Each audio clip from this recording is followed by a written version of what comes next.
to the Cinementalists. Noun, plural. Definition, those whose love for movies runs so deep, they can't help but do a podcast about them.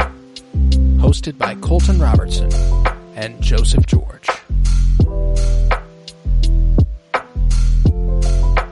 Hello everybody and welcome in to the Cinementalists, where today we continue our celebration of Pride Month with Saving Face. It originally premiered at the Toronto International Film Festival, or TIFF, on September 12th, 2004, written and directed for the screen by Alice Wu. I'm Colton Robertson. I'm joined by Joseph George. What's up, homie? Oh, what up? Always a pleasure to be here. Oh, and it's always a pleasure to have you, and I was so excited to show you another gay movie. Mm-hmm. I love these things. Can't get enough of them. I genuinely fell in love with this movie. I think it was last year was the first time I watched it. And so I had the benefit of having watched Twin Peaks, so I'm deeply enamored by Joan Chen, and Dee Dee had came out the year prior, and I thought that she should have been nominated for an Oscar for it. So then I just went back and dove into some other work of hers, and this was one of the things towards the top of the list. God damn, is this a good movie? How'd you feel on your first viewing?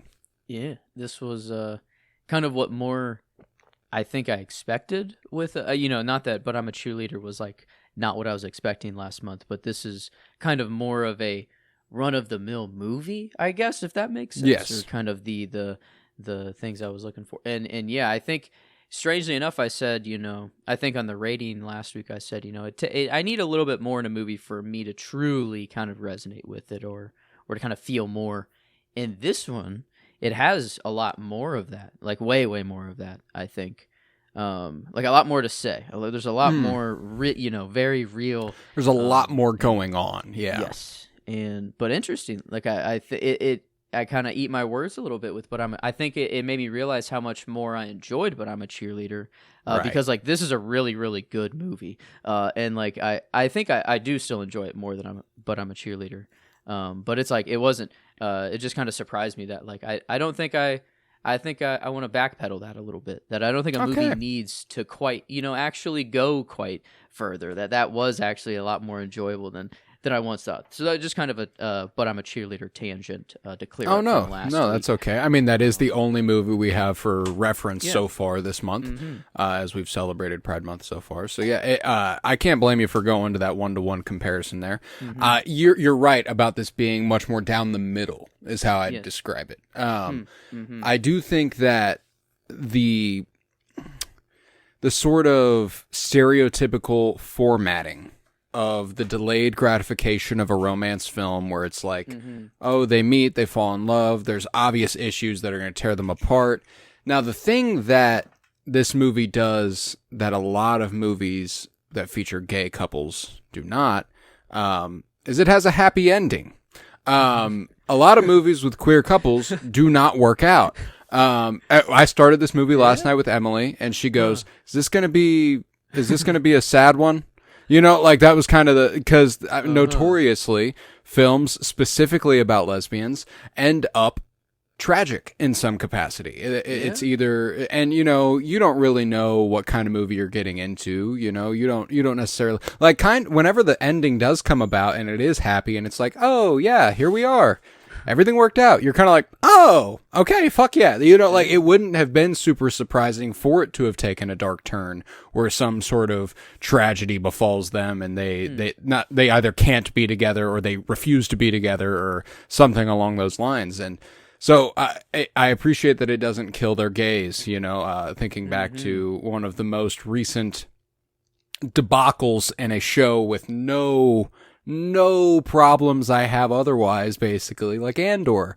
And I'm not going to spoil anything too harshly, but goddamn, what a terrible choice. You know what I'm saying? Like, it's or a terrible way of going about it. I don't even know. But regardless, like, I just love that this movie ends up being down the middle, and you don't really expect it to be, and that almost makes it subversive in its efforts by being straightforward, which is strange. I don't know. I really like that about it, though. Yeah, it's just I think going to the Chinese family kind of stereotype as well just makes this point so much stronger. Like we watched But I'm a Cheerleader, and there's a bunch of different, ethnicities, much different family types in there. Yeah, but I think cultural. like, from Asia, it is kind of very black and white on how their family feels, and they will tell you straight to your face. Yeah. There's no games being played. It's very clear. And I think like the father played the very stereotypical role, of you've brought dishonor, and I'm going to be so embarrassed, everyone's going to laugh at me. It's like, but what then a fucking... but then at the end, though, and he's like, I'm going to be there every day once the baby's born, though. No, he still has love. He's still like, ooh, I'm going to teach that baby right, which is still like, you could have said that better, but like, he's saying that just so he can be there every day. Well, and I really, really appreciate this movie's depiction of unconditional love. I think that because it on paper it is presented with all sorts of conditions. You know what I'm saying? and then things happen, life happens, tragedy strikes, and you realize what's important, and you go, oh, I want my daughter in my life. Oh, I want my grandkid in my life. Like you look at those things and you go, that's actually what's important. The scene where Will's grandma dies happens right off of the scene where she says, like, the line right before we learn Will's grandma dies is, maybe I shouldn't be your daughter then. So in a matter of 2 minutes, in a matter of 2 minutes on screen, Joan Chen's character loses a daughter and a mother. You know what I'm saying? Like, and is all of a sudden more alone than she's ever been in her life, even though she is pregnant. And, like there's nothing for her. And, it takes her a second to wrap back around, but she does ultimately. They get in the car and, she's like, she seems nice, like, and she has so much of her father in her, that the dishonor side of things it weighs on her too heavily, or so heavily that she kind of says things she doesn't even believe. Yeah. I love ultimately the resolution of the movie is incredibly fulfilling and moves me to tears. I love the end of the movie. It gets me every time. Yeah, I was yelling at the end there, kind of like whenever they were breaking up, and I'm just like, what? Like I know you're not going to go to lunch, you're not just going to throw your family away. Like I don't, I'm not. Yeah, you're not going to leave your mom who's about to have a kid and all this and just go to Paris. Yeah, like that's just not going to happen. I knew that, but I'm like, at least tell her you don't want her to go, at least be sad, show some emotion, or like give her some more, which is kind of all she was wanting. That's all she ever wanted was proof, basically, like whenever she shows up on her birthday, way too late. And, she's like, can I come in? And she goes, I don't know. And she goes, okay. And then walks away. She's like, no. What? She's like, get your ass back here. That is not at all how this works.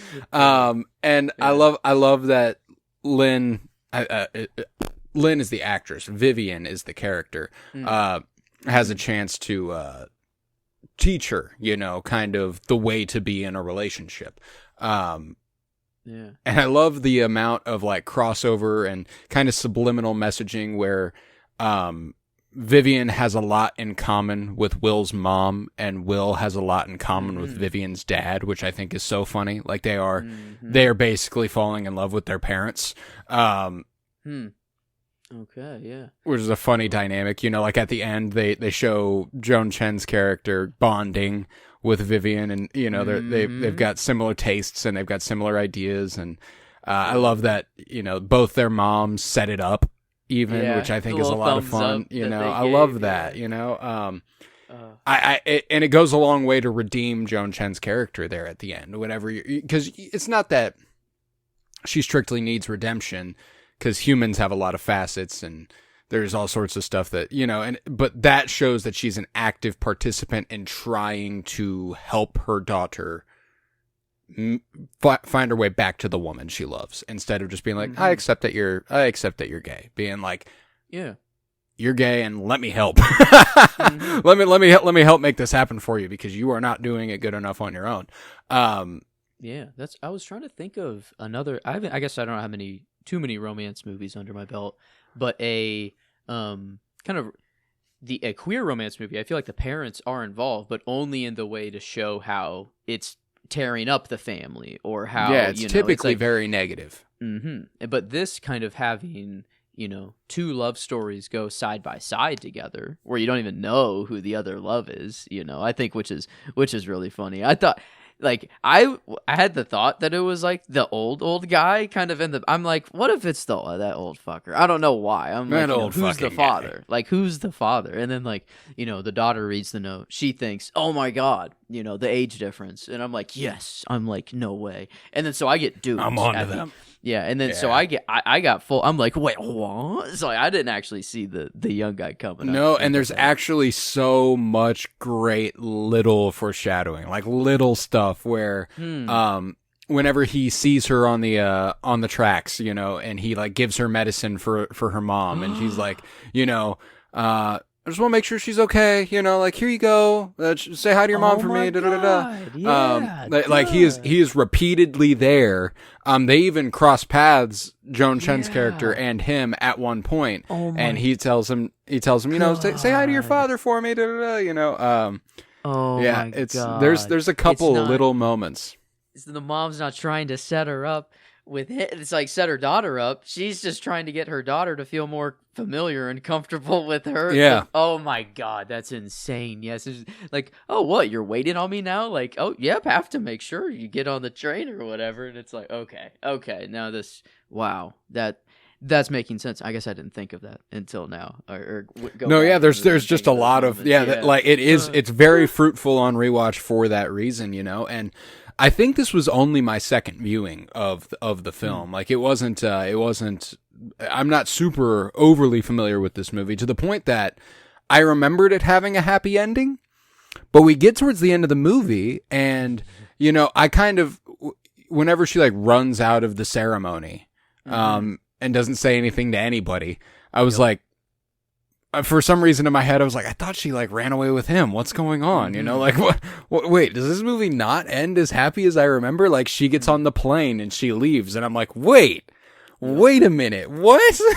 Like I'm like, do I just completely misremember? And no, I was skipping to the ending, the ending. I love that it manages to keep you on your toes, even though it does ultimately follow a very simple structure, and a innumerably done structure. Like it's been done so much, and it manages to do it about as good as I've ever seen it. And I appreciate that. Alice Wu is not a super prolific filmmaker. She only pops out every, like once a decade basically and makes a movie, and that's that. Her most recent one was 2020, and I think that she only made one movie between Saving Face and that one, which was called The Half of It. So like 3 movies in 15 years or something like that, which is not a lot, but I appreciate that she had the wherewithal to recognize, again, going back to that sort of the tragedy that befalls queer characters all too often, to go, we don't need another sad story here. Where is the queer down the middle rom-com? You know what I'm saying? And this isn't just a rom-com, but it's structured a lot like one, and it is very funny, and it has a lot of beats that make you laugh. But it's structured a lot like a typical romantic comedy. They have the third act falling out, and they find their way back together, and there's this invisible wall that the characters are putting up, not letting themselves fall in love with one another. Like that's classic romantic comedy stuff, and I think that it convinces you it's not that. And that takes a really good movie, I think, to make you think of it as higher. And I don't want to dismiss the typical rom-com or typical romance movie as lesser, because it's not. It can be done really well, but this is a really, really good example of how well it can be done, Yeah. Yeah, it did feel, it's weird to say that it does feel very normal, and I do think that is largely a point they're going for. Like at the end, whenever some of the family members leave, but most people stay. Kind of at the end, and whenever they're kissing and dancing in the middle of the dance floor, yes, and everybody that they do that aerial shot where everybody's dancing around them like nothing's happening. Yes. I can't tell you how full that made my heart. Like that is just such a good shot and like her Vivian in the airport being like, "Kiss me" in front of all these people, and her not being able to do it. I love that. And, obviously, would I have rather they had those 3 months? Would they have rather had those 3 months? I'm sure. But to kiss her in front of the people that matter, I think is more important. Yes. Made it so much better. I was like, that was another scream at the TV of like, come on, you let's fucking go. You got all the way here. You're at the airport. She's right there. So I was a little mad at the no kiss, but and then I kind of felt like, okay, well, it's gotta happen, right? And at one point I'm like, okay, well, maybe.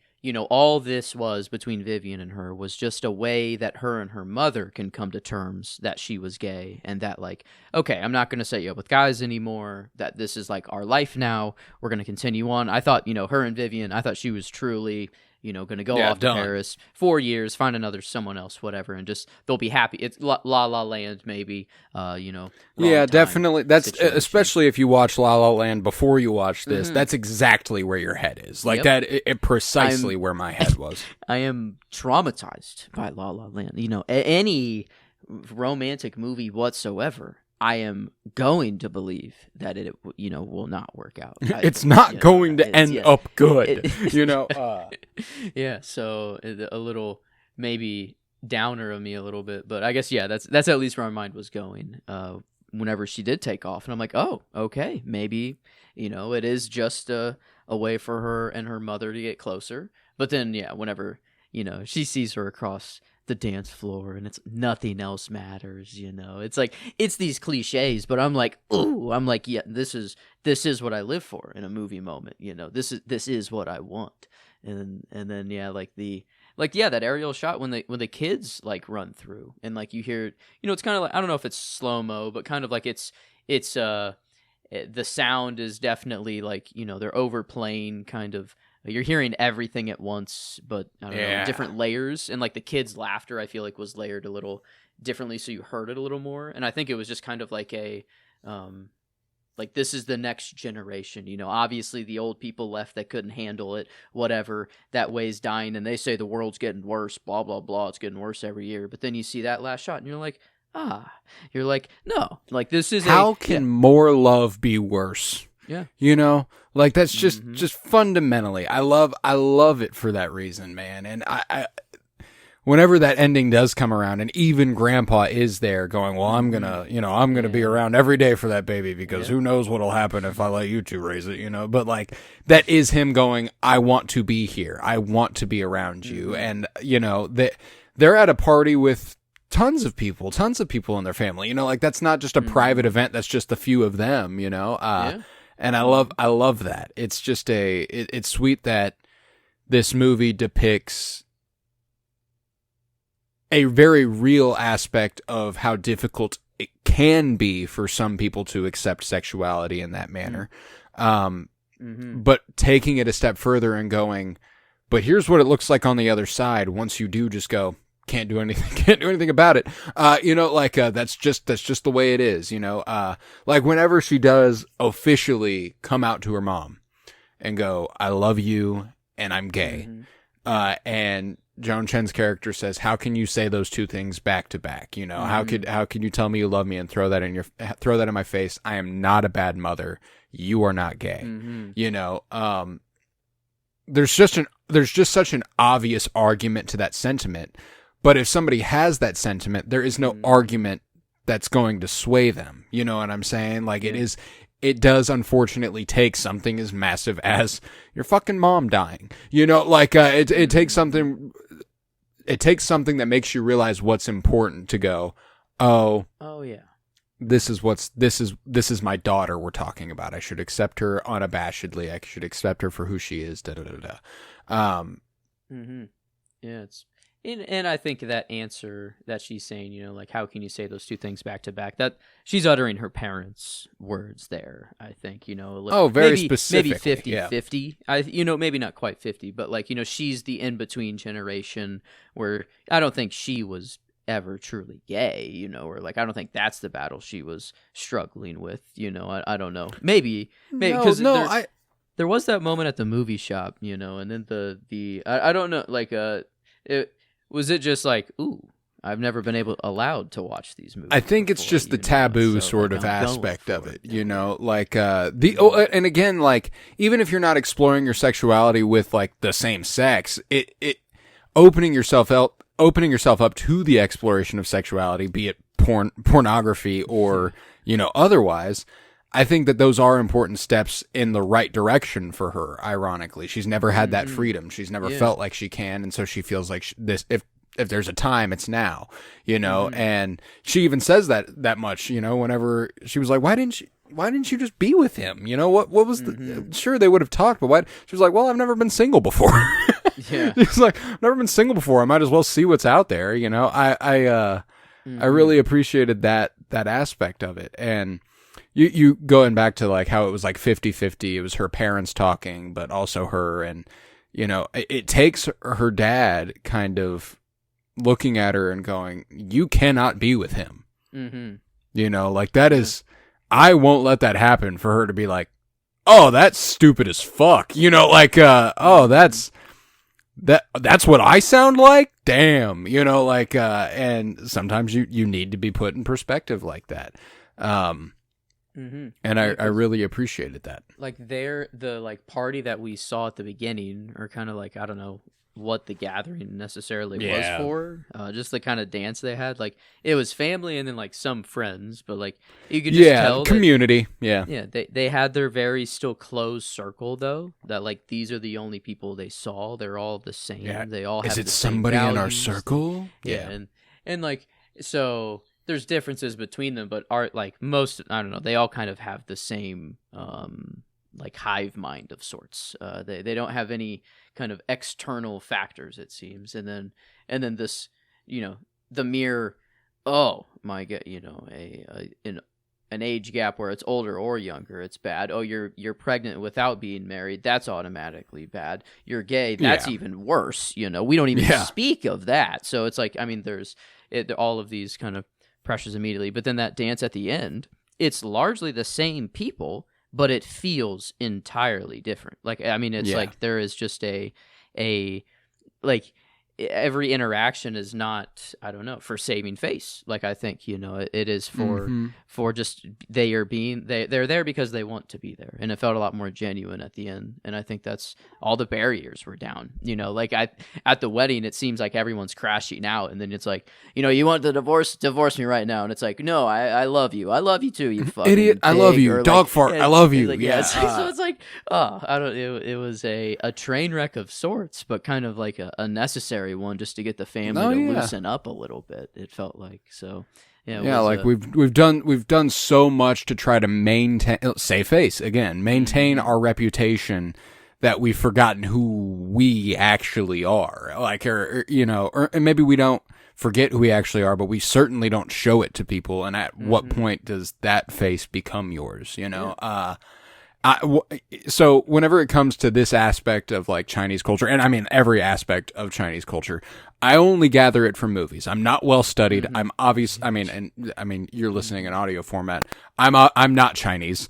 You know, so there's the only knowledge I've ever gleaned from movies about, you know, maintenance of reputation and, you know, the kind of generational trauma instilled from one generation to the next via that is movies. And one that I go to that we covered just earlier this year, where it was about what will they think, you know, oh, we can't let them see because what will they say, was In the Mood for Love. You know, thinking back to Tony Leung and Maggie Cheung's characters in that movie, where, you know, again, you're dealing with obviously a little bit more similar to the Joan Chen younger guy scenario than the queer scenario. But that's what makes it all level out, though, is the forbidden, the taboo, you're not allowed to. There is no difference. There's levels to this shit, but at what point do you go, there is no difference between those things? It's all just loving each other, so why fucking care? Oh yeah. Yeah, I used to think I had everything figured out back when I was in major scientific brain mode and facts were the only thing I cared about. But, now I think I was so close-minded myself that I'm like, oh yeah, no, I know who I am. My thoughts are never going to change. So like, I understand there's other thoughts out there, but like I've got my mind made up. And then now seeing how different of a person I am within just a couple years, and then every year after that it changes, and then so I feel like I thought I was an open-minded person before. I actually do believe I am one now, but with hopes of only still being opening more. Yes, and never being absolute, but I think that's kind of like where just this you see it through the generations of this family sort of thing, where you do have the grandparents that are very stern. They're speaking as kind of, at least my grandparents, even in today's, this is not an old movie. I think that that what's being said here is still very, very pertinent, and sadly probably will be for quite some time to come. But yeah, it's like the grandparents. Man, I like it's crazy to think of like some of the things my grandparents say out loud, like still to this day. And it's like, and they're getting better, but it's so much harder for them because like that's just the world they grew up in. And it's just been so ingrained in them. Yeah. Well, and then the thing that hurts is seeing so many people adapt so easily. You know what I'm saying? Is like, oh, it isn't that hard. You know what I'm saying? Like it isn't that difficult. So like that is, and I'm always gonna, and I'm not saying this is something everybody should do. It's not something that everyone should make exceptions for. I'm always gonna cut my grandparents, the people I love. I'm gonna cut them a little slack. You know what I'm saying? Even friends to a degree. Yeah, you know what I'm saying? Like every once in a while, someone will say something. I'm like, God damn, you need to shut the fuck up. I'm like, no, let's walk that back and let's figure out what. So that is the difference, though, is that generationally, I feel more capable of changing someone now's mind than someone who is my grandparents' age's mind. Yeah. Like that is the fundamental difference. Like my grandparents says something, I'm going to go, damn. Friend says something, I'm going to go, shut the fuck up. Yeah, there's a difference. And I one of the speaking of friends, one of the best and most underrated characters in this movie is Will's gay best friend, the black guy next door. Love that guy. Yeah, he was the like cucumber, or not the cucumber, the whatever that face mask is that you always put cucumbers on your eyes with. What is that stuff though? That green like mud or green the clay the clay mask is. But out, he's just chilling Jay, with that. What's his name? Jay, coming out. He's a lumpy one or something. Holy shit! What? That's Otto Asando, who I had no idea that's who it was, just because this is far and away the youngest I've ever seen him. You ever seen that clip of that guy going, Jesus Christ, it's Jason Bourne? No, that's him. Way. Yeah, that's him. What? Okay, that's kind of crazy. That is Jesus Christ, it's Jason Bourne. Yeah. It's Jesus Christ, it's Jay, but not actually. Jesus Christ, it's Otto Asando. Yeah. Wow. Okay. No, I love him in this though. Like he is a really, really fun aspect of the movie, and just again a really human presence. He's someone who Will can confide in, and call her on her bullshit a little bit every once in a while. Be like, you're fucking up, right? And she's like, yeah, and he's like, okay, good. Like just a little bit like, just thought I'd let you know.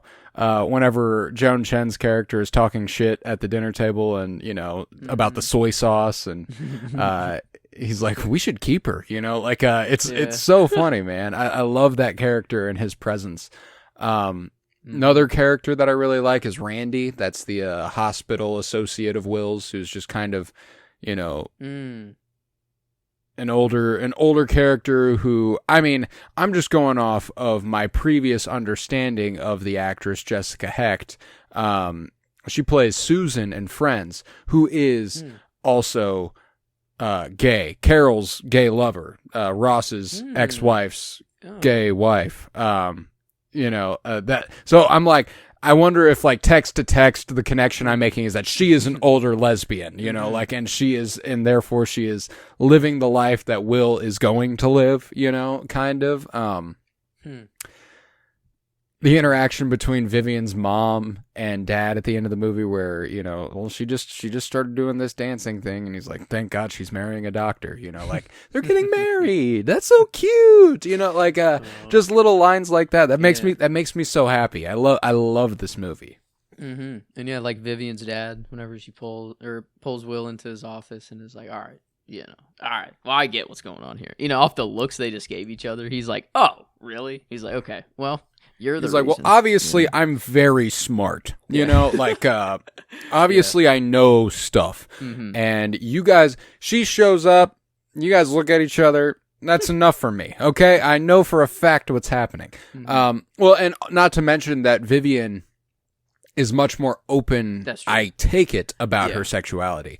Her mom is obviously very supportive, doesn't have any qualms about it.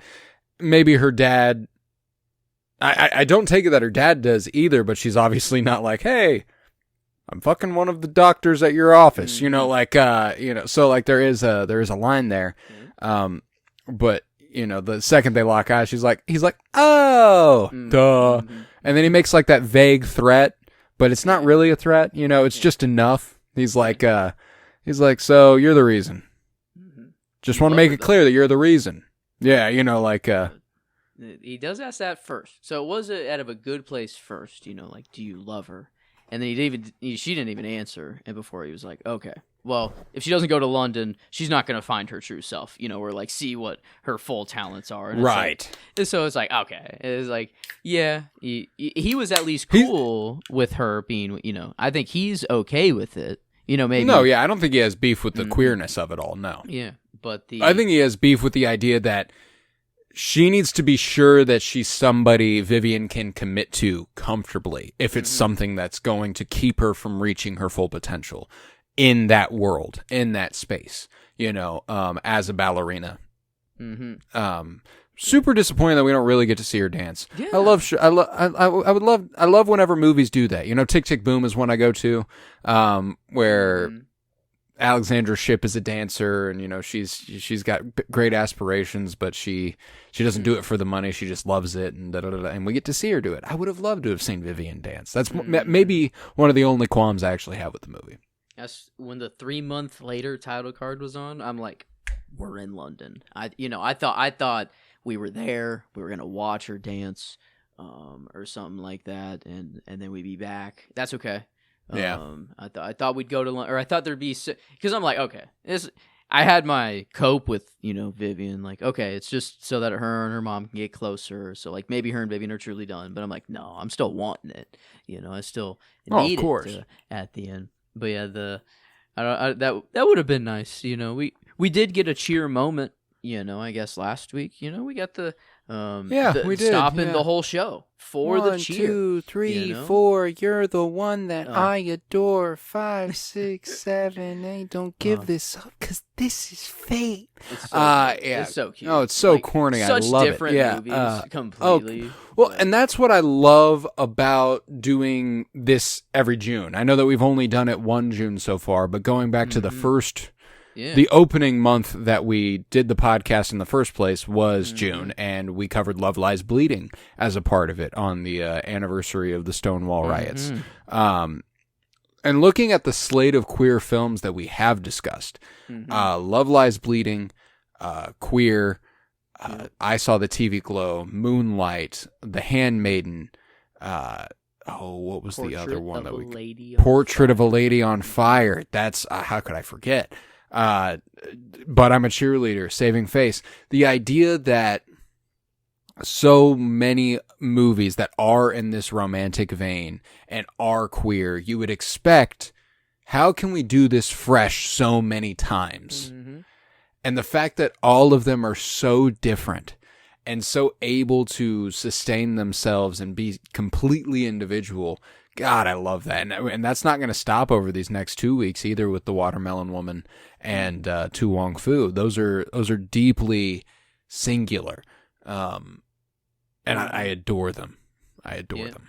Yeah, I like it was our Queer Month last month. It was largely representative, I'd say. It was, but it just felt, even though we had two purely, I guess, women-dominated movies, I don't know why, it felt a little bit more men tilted or scaled. I like that it's kind of, we're like purely kind of focusing on the ladies this month, or it feels well, last year I did I did my best to make a healthy blend of sexualities, because last year I think, what was it, The Handmaiden and Portrait of a Lady on Fire were the bookends of the month, so you did have two lesbian pieces.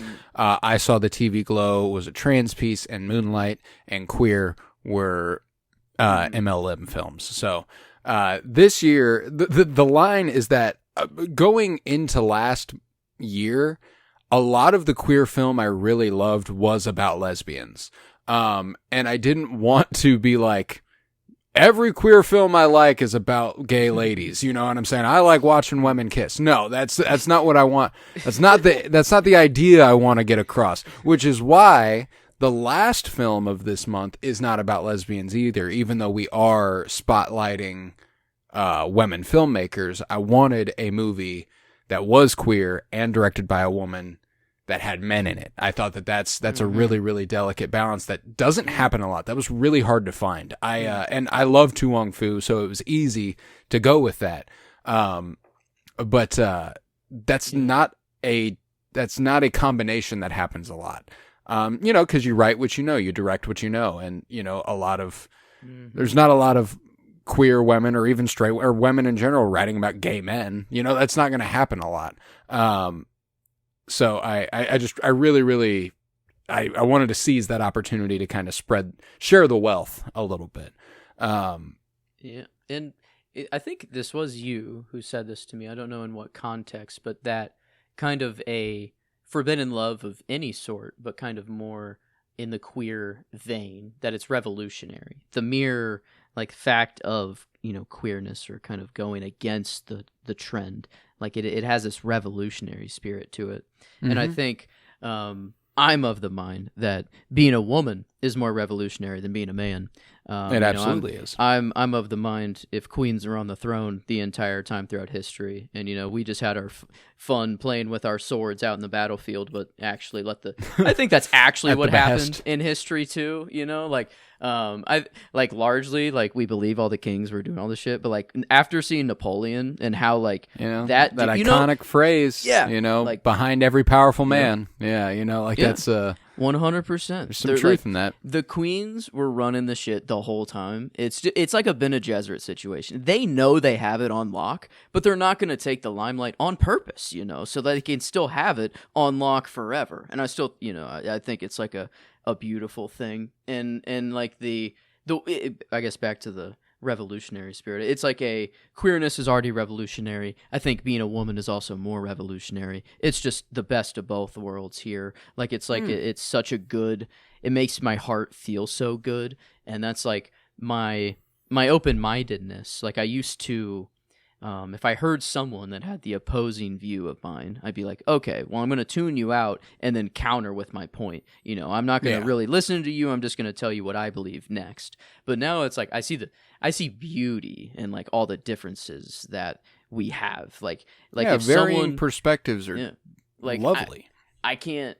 In my mind, I think there is a right answer to letting people love each other, and I think love. Yes, should just there is a be. fundamental.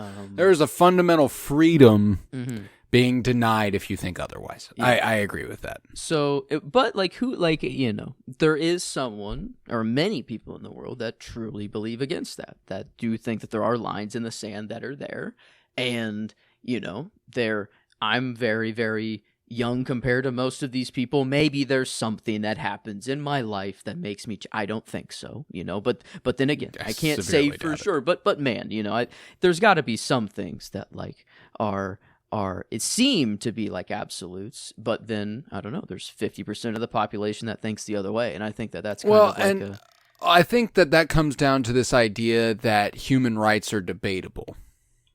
You know what I'm saying? The idea that certain inalienable rights, which are completely ungovernable, the way we feel. Yep. If you seek to control the way someone feels, I don't deal in absolutes often. In absolutes often, you are absolutely fascist. You know what I'm saying? Like if you go, because that's intangible. It's not something you can control, and there's evidence of that time and time and time again. You know what I'm saying? Like the difference between the way I feel about homophobes and the way homophobes feel about gay people is that I don't want to do anything to punish homophobes beyond social othering. I think you should feel ashamed of yourself. Homophobes want gay people to not exist. Yeah. You know what I'm saying? Like that's wrong. There does come a point where I'm like, yes, nothing is absolute, but even that idea is not absolute. You know what I'm saying? There's some stuff that's just like, you have to be willing to draw a line in the sand, and you have to have your principles. And while you should be open to ideas, the more open-minded you are, the less that applies to you, because you are already open to those ideas, and if you believe in equality, I believe in equality. I always think of that line in Sinners whenever I say the word equality now, which is so funny. Oh, sir, we believe in equality. That delivery always killed me. But if you believe in that, and you believe that, love is love and there's nothing that can change that, if you believe that, gender identity should be, up to the person who's experiencing it, and there's no...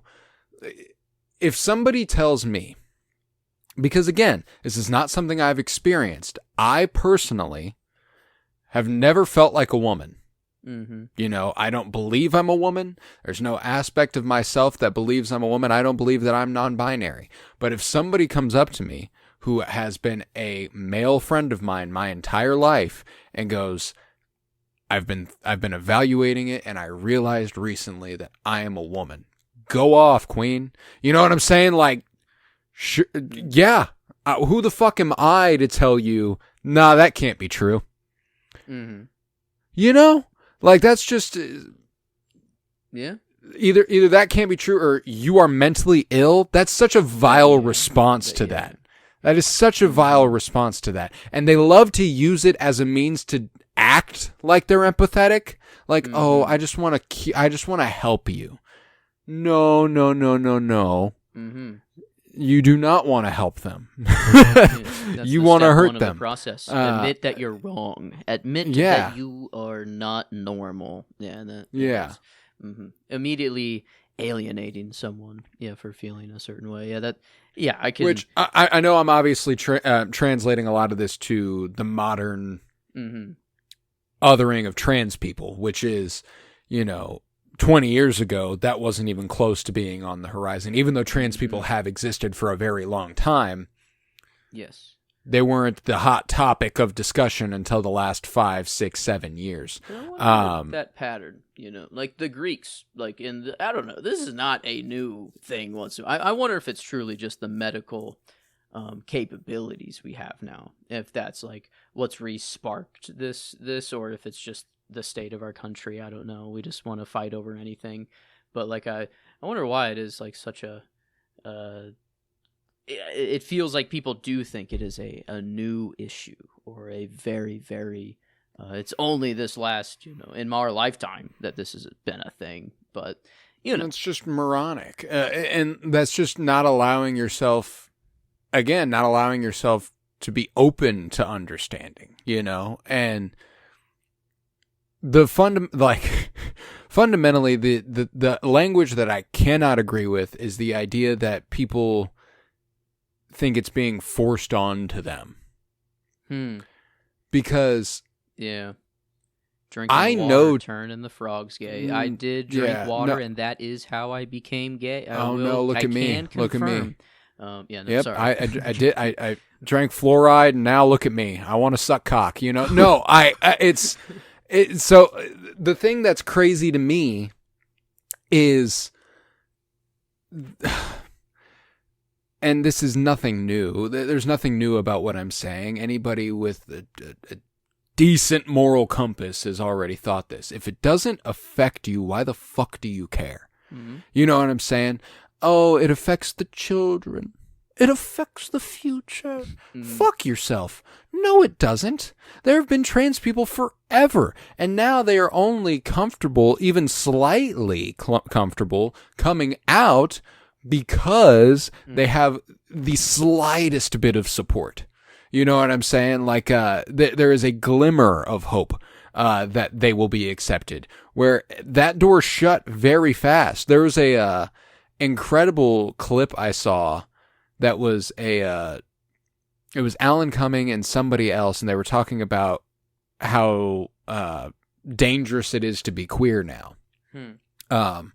And Alan Cumming was making the argument that, like, we've made such leaps and such progress. Are you telling me you don't feel accepted? And whoever he was talking to, I wish for the life of me I could remember who he was talking to, but he said they were just tricking us.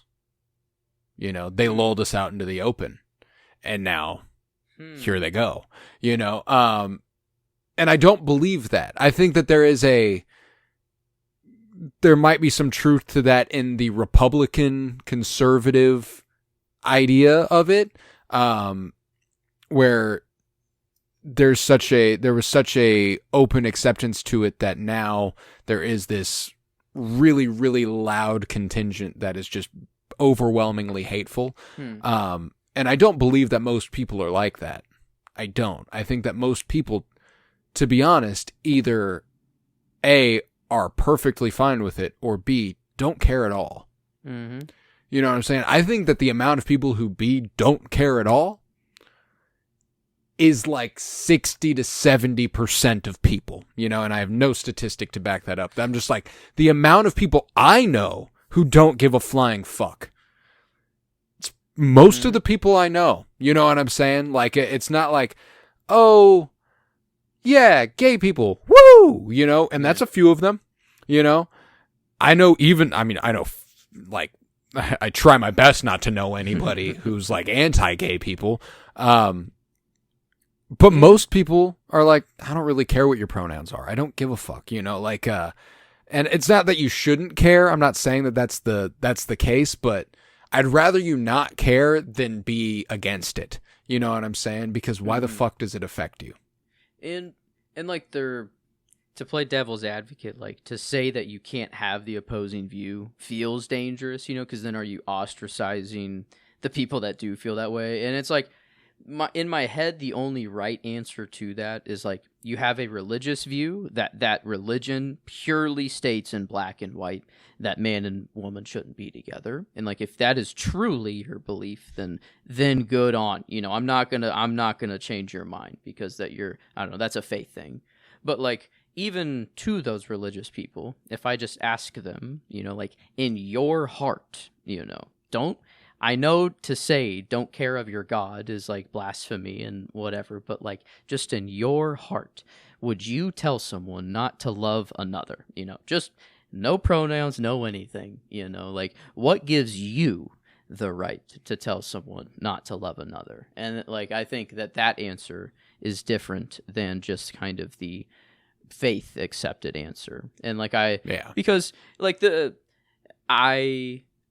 I see where the religious angle is coming from. It's been around for quite a long time, but, like, it's just like, and you can't get people to really just be like, okay, I'm just gonna ditch my faith, for this sort of thing. No. But there are many people that, like, I don't, like, there's a New Testament. I don't know, like, the things evolve as time goes on. As the world changes, I think you can you can change with it a little bit. Well, it's also just being picky choosy. Also, it's like, yeah, you didn't have sex before you got married, huh? Okay, you know, and some people they don't. An ounce of alcohol. You haven't drank alcohol. You haven't drank coffee. You know what I'm saying? Like the profound amount of sins committed every single day by the most devout of Christians. A singular time. Yeah. A singular time. And that's the thing too. No sin is worse than any other, baby. No sin is worse than any other. There's not levels to this shit. Literally. According to the Bible, there is not levels to this shit. There just is. That you just sin. And like now, I think there are worse sins, you know, like, but I'm not God, you know, so what gives me the right to think that, you know, so like, again, why do you care? Like, see how happy this family was at the end whenever everyone was just it's like, fucking beautiful. We're just letting everyone love who they want to love. It is maybe a little weird, you know, if you wind the clock back and do the age calculator of whenever, you know, one was 18 and one was... But, like, you know, no, that is, like, the only love line in the sand that I can draw, you know, minor and adult, you know, or like that there is a clear, you know, children are children, adults are there is a difference between that is genuinely the only thing that I'm ever going to be like, ha, you should die, you know, like that's it's one of the only things I'm radically against, you know, and it's not radical to be against. I think maybe my most radical idea of the age number or how to solve that, and like you can't do this in any country or any legal way, but like in my heart it feels that it's like if and this is very dangerous, very slippery slope, but it's like if you just feel that they have reached that level of maturity, like the family feels it, I don't like it, there's just kind of this, you can tell when someone is still a child a little bit, you know. I think there is an age number that is way too low, but then even now there are some like 18, 19, even 20-year-olds that still like, I don't know, they feel still like children and no, like it's yeah, still well, in... and I don't think that that's just a now thing. I think that's probably just we are finally at the age where we can observe people. Like, I'm in a completely different stage of life than people... Yes. Like, Emily's sister and her husband are 27 and 28. They, they have a house. They have plans to make a family.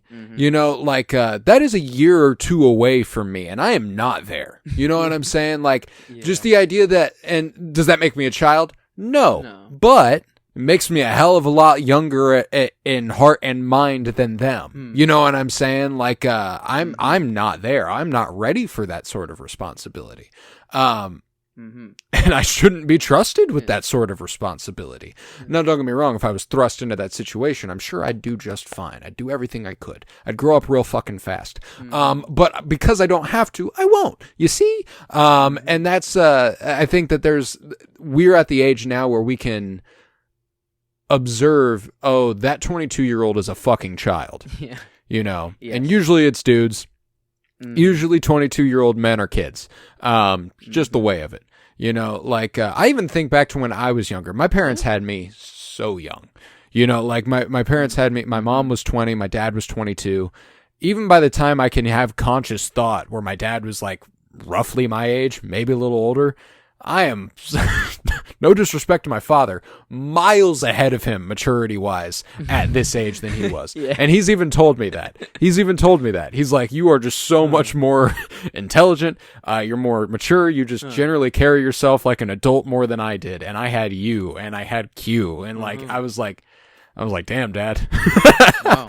But like, no. So like, there is levels to the maturity aspect of it, and I love the depiction of his love for Joan Chen in this movie, because it isn't exactly, he's not owning up to it. He's not like, we should be together. This is it. Like, he's not actively pursuing it, but he is giving her space, and he's letting her take her time, and he's letting her decide on her own. And, he understands the cultural significance of what their actions mean and would mean, so like there is a mature level to that. And I really enjoy, and again, like, he's probably mid to late 20s. It's not like he's a kid. But it didn't feel like no, she's 48.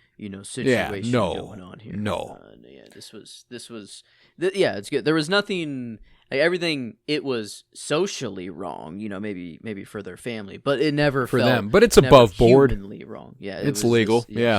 This was all good. And and at the end she's like, he asks her like, oh, so you're finally gonna let me move in, right? She's like, hell no. She's like, this is the first time I've lived alone forever. Like, you're not gonna ruin, I'm gonna let that live for a little bit. That was I don't know, that was pretty funny. It got very serious at points, nice tear ups, nice wells of emotion, and then it's like, oh yeah, no, I'm actually just having a good time too. So it was kind of a gorgeous movie also. Yeah. Mm-hmm. Yeah, true. Beautiful to look at. I love that image of her on that like a pier, that like boardwalk sort of with the city in the background, meeting her on the bench. God damn, yeah. Hot dogs, maybe the straightest thing a woman can eat, but it's still so gay the whole time. I think that was just like, I don't know if that was like purposeful. Like, what are hot dogs just like, it's just the city food that everyone eats. I don't know. But I think it's just funny. I don't know why. Like a banana and a hot dog, it's just a dick. Yeah, phallic foods are funny. Yeah, phallic foods are just objectively funny. It's just corn dog, popsicles. Yeah, I'll never grow up. I will never grow up in that aspect. No, Have you ever seen the movie Horrible Bosses? No, I don't think so. Possibly the least gay movie ever made. It's Jason Bateman, Charlie Day, Jason Sudeikis. And there's a scene in the movie where they're staking out their bosses with the intentions of killing them. They're staking out each other's bosses. And going, well, there's no motive that can tie them back to us because, it's each other's bosses. Okay, wow. It's smart, you see. But he is staking out Jennifer Aniston. Jason Sudeikis is. He's staking out Jennifer Aniston, who is just obviously a drop-dead gorgeous woman. And he's like, so I'm watching her through the window, right? And she eats a popsicle and then a banana and then a corn dog. In that order, in reverse, that's asking me to come inside. He's like, so yeah, we fucked. So now he can't kill her because they had sex, and now he has motive. Maybe So okay, maybe I was wrong. Maybe I misspoke. It's not like the straightest thing you can eat. It's just like some of the horniest foods you can eat, even if you are pure obviously lesbian. phallic. I don't know. It's like it's just how it is. I don't make the rules. You can't eat a banana. Normally I've never, to this, even if I'm alone, no one is around at all, every time I eat a banana the thought crosses my mind, it's never not going to. I don't think, just like farts will always be funny. It's like it is written in stone, these things. But yeah, I thought, I don't know, just a weird, they always had a hot dog, and then she at the end, he's like, yeah, your hot dog got cold, fed it to the birds. There are dudes who think it's gay to drink through a straw. Wait. Because you're just sucking on a very small phallic-shaped object. So when you go to McDonald's and you get a Coke, they open the lid? They take the fucking lid off. Kidding. Yeah. This is No, real? that's a real thing. This is a real thing. No. What the? Yeah, I've actually, so working in a restaurant, I've actually gotten to observe this a little bit, and it's a generational thing. Wow. For sure. There comes a point whenever dudes of a certain age will not drink stuff out of a straw. Wow. And it's just because they were taught you don't drink shit out of a straw. That's insane. I mean, no, there's legitimate math behind the McDonald's straw. It is that size so that the Coke tastes the best that it possibly can. And McDonald's straws are the shit, yes, by the way. They, I don't know that there's any innocuous object that has ever made me more nostalgic on sight than the straw that has the yellow stripe and the red stripe down the side. I don't know what it is. I'm just like, this makes me feel good. Yeah. Now that's advertising. That's perfecting the art of advertisement and branding. I know that I've fallen victim to capital, you know what I'm saying? But I can't help but feel nostalgia in this regard. It's actually just you are gay for the straw. You know, that is, that too, gay. but that's a crazy, I don't know, maybe I've just never been exposed to that idea that just a straw is gay. That's hilarious, just not how manly, the fuck were, maybe. How the fuck are you drinking out of the straw if it's gay? You know, like I'm over here just like, I'm touching my lips to the lid. Yeah. You know what I'm saying? Like all the way down, all the way down the straw. Yeah. Just yeah. I mean, there are more gay ways to drink out of a straw, I think. If you grab it with, and then have your other 3 fingers, if you just grab it with like your pointer and thumb, and do the little, if you do that, like, yeah, that's not the straightest way to drink out of, but like, but what just in general, you touch your lips to a straw, gay. I think that's hilarious. That's actually like one of the first times I realized I wasn't straight. I was in a car. I was in a car with my mom and like four dudes who we were taking to, like, I think it was like Nerf War freshman year. It was like, let's go. Yeah. It was like Ethan, Brody, Malik, a couple other people that were in the back of the car. And I don't know how it came up, but it was about like, it was a gay test, like how to see if you were gay, do you do this, and my mom goes, okay, try this. Are your nails dirty? And we all looked at our nails. Oh no.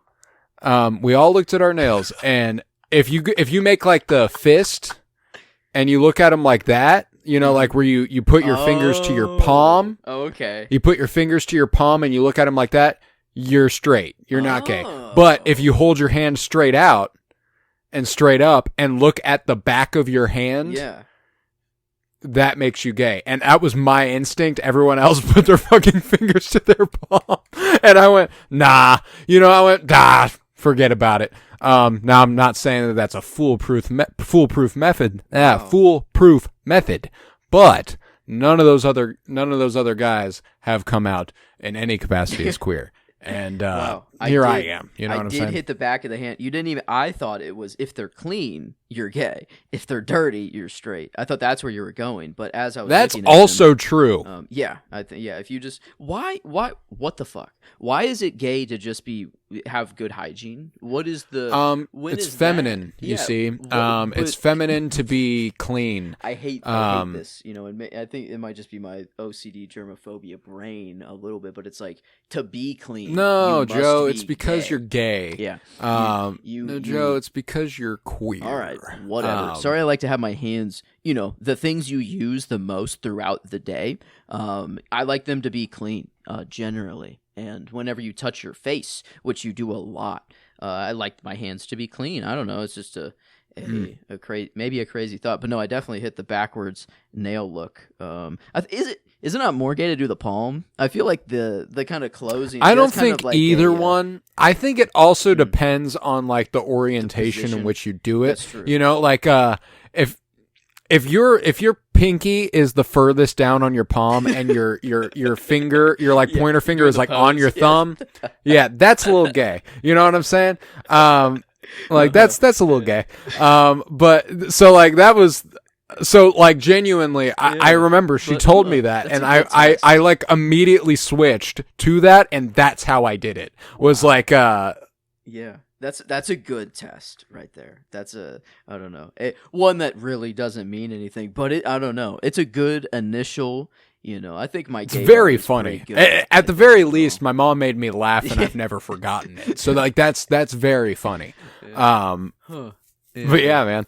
Love me some Saving Face. Good movie. That's true. Yeah, I guess I don't know. I feel like it's just good, maybe some tangent conversations, but that's like, what the movie is. This is what, I don't know. This is the spirit of the podcast. It is the Sentimentalists, because we talk about things just beyond things that, I just talked about a memory. That's sentimental. See, look at that. Look at that. It all comes together. And that's oh my god, the movie and memory connections. I really need to start this note-taking thing or letterbox integration into this new note thing so I can see all these movie connections. Because, like, I don't know, imagine there's a Matrix connection that I would have never thought of, but it just pops up out of something. Who knows? I don't know how to do this, but I need to figure out how to put all the movies I've seen into this note-taking app and have all my connections between them all. But yeah, this is... The Matrix and Saving Face are both directed by queer women. Oh, okay. See? There you go. Put a queer tag. That'd be perfect. They both have the queer tag. Boom. A random connection. What? Why? They're both queer. I would not, I always forget the Matrix, every now and then. And because it's an easy one. It's just kind of implicit. Yeah. It's like, of course I love The Matrix, but I rarely regard it as like one of my favorite movies of all time unless I've watched it recently. And I'm like, oh yeah, this is the shit. Yeah. And then every time I'm reminded of it, I'm like, yeah, no, that, yeah. Yeah. But yeah, no, the queer directors, it's like they're more, you write what you know more. And that's from, is that French Dispatch? Write what you know. Write what you know. No, that is Tick, Tick, Boom. Tick, Tick, Boom. Yes. That's the second Tick, Tick, Boom of the name drop of the episode. Mm-hmm. French Dispatch is whatever you write, try to make it sound like you wrote it that way on purpose. Yeah. Okay.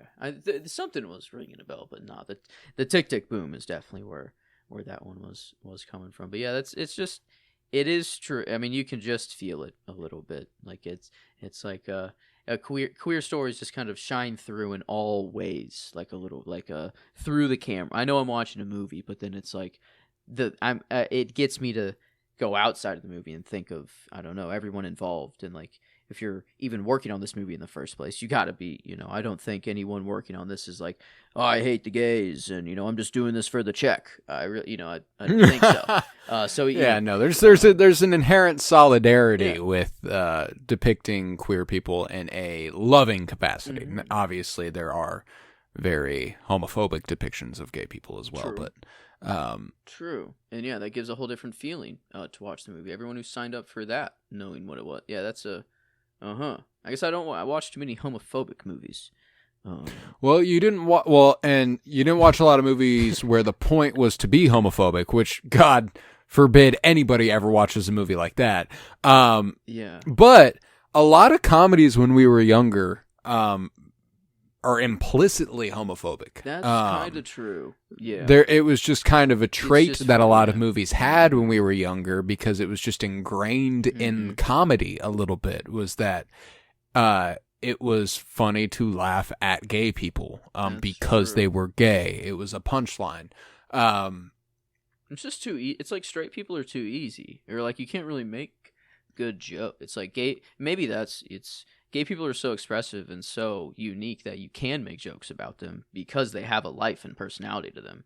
And it's like so much easier for punchlines and stuff. They're alive. Yeah. But, they're alive, you see. But yeah, that's kind of true. I guess, yeah, I was going to say, scratch our plans for July. We are countering Pride Month with homophobia month. Yeah, or the pure opposite. Month. And then we just blast and make fun of it the whole time. Yeah. But it's actually not a bad idea. I mean, hey, save it in the back. I don't think we definitely do it like next June. I don't know. If we flip the script and just go pure. I've been having a lot of great ideas for theme months. Just generally, they always occur to me after we've like established what we're doing the rest of the year, which is always fun. Darn. Because we have it nailed down. We are set through December, which is like true. A lot. That's the next 6 months. We are done. We've got it all lined up. So I'm already thinking about what 2027 is going to be, which is hilarious of me. Yeah, I think we can save this conversation for off mic. Thank you for listening to our episode on Saving Face. We are going to go ahead and rate this movie on a scale of 1 to 10. But first, if you would, go ahead and check out Geek With Me And I bring that up because here in just a couple short weeks, House of the Dragon Season 3 begins. And we will be covering that week by week. I know I made a lot of big promises about Daredevil Born Again and Maul, Shadow Lord, but we don't miss Thrones, okay? We don't skimp on that. We've covered every episode of Game of Thrones that has ever hit television. Game of Thrones, House of the Dragon, Night of the Seven Kingdoms. We will not be missing out on House of the Dragon Season 3. So Geek With Me is where that will be. Bars. We also have Fire Pod With Me, a Twin Peaks podcast. That is long ended now. But if you've never seen Twin Peaks, which features Joan Chen, there's a connection, baby. Let's go. You should check it out. If you like Joan Chen, I mean, you should absolutely watch that.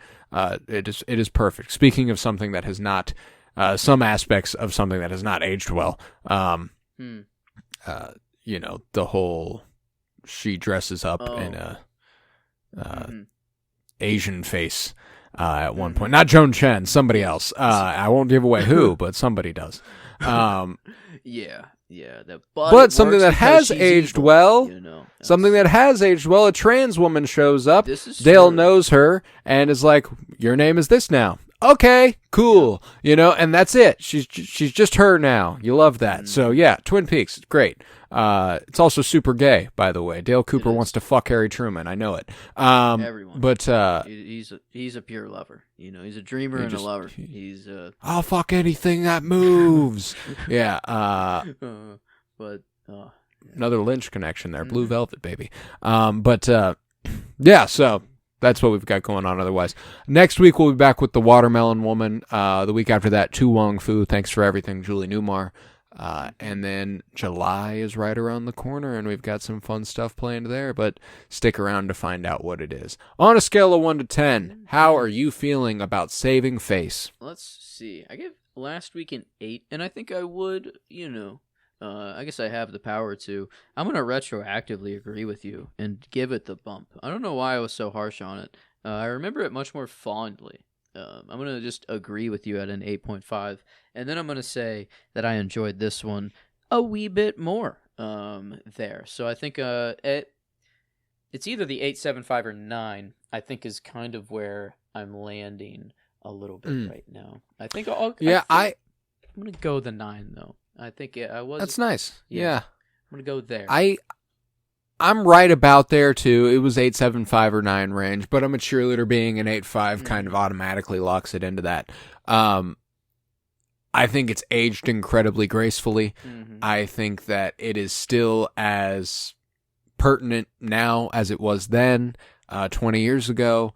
I think that Joan Chen is immaculate, an incredible performance. It's a really, really well-performed movie and very naturalistic, you know. But I'm a Cheerleader was very fanciful and satirical, and, you know, this is very down the middle and human, you know. And I think that ultimately pays dividends for it. You know, this movie wouldn't have been as good if it tried the same thing as But I'm a Cheerleader. It's just a completely different kind of movie. And I think ultimately it benefits from it. I'll agree with you. I'll go 9. Okay, there we are. A good, I guess an average of 8.75 so far on the month. I think I don't know. I have no idea what to expect the next couple weeks, but they do look fun. The Watermelon Woman I have actually never seen. This is a blind spot. I have no idea what we're getting into. So that is I don't know. Yeah, that one, it sounds fun on the surface because it sounds superhero-esque, and then it's like not. So yeah, that's I guess that you never know there. Yeah, I expect it'll be serious. You know, I expect it'll be pretty not intense. I don't know. I have no idea what we're getting into. Tu Wong Fu, however, extremely fun. Very, very good movie. And for me, coming into the month, and the 3 of the 4 that I have seen is my favorite. I love Tu Wong Fu. So we've got that to look forward to. And with that, we will conclude our episode on Saving Face with a 9 out of 10 on the old Sentimental-o-meter. I was Colton Robertson. I was joined by Joseph George. Thank you very much, homie. Oh, thank you for having me. It's always a pleasure to be here, homie. Oh, and it's always a pleasure to have you. And remember, tell everybody you know every conservative relative, everybody who you'd argue with at a Thanksgiving dinner, look them in the face, go, I love gay people, and fuck ICE.